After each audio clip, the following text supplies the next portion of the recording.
Le ministre des Infrastructures et du Désenclavement, Dr Idriss Saleh Bachar, et son staff technique sont sur le terrain pour constater des visu l'avancement des travaux de bitumage des rues dans la capitale qui s'étendent sur une distance de plus de 85 km et de la route reliant Gassi à Drourbali ainsi que de l'élargissement de la chaussée Goudji-Djarmaya. Cette descente a permis au ministre Dr Idriss Saleh Bachar de faire un constat amer. Car selon lui, les travaux n'avancent pas.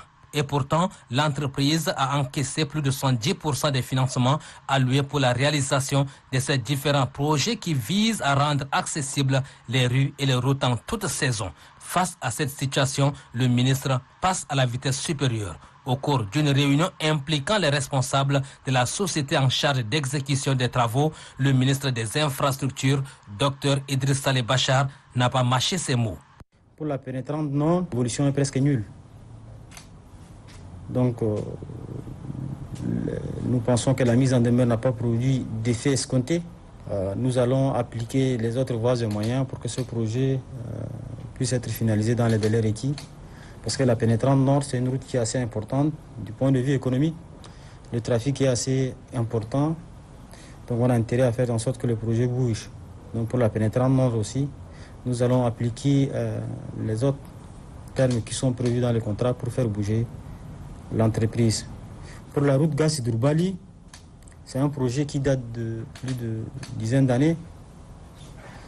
Ce que j'ai à dire, c'est que le partenaire a réussi ses PMA, en tout cas les derniers décomptes depuis plus d'une année, mais affiche aucune volonté réelle de reprise des travaux.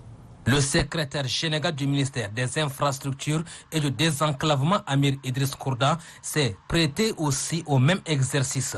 Il s'est rendu sur 3 sites pour s'imprégner du démarrage effectif des travaux.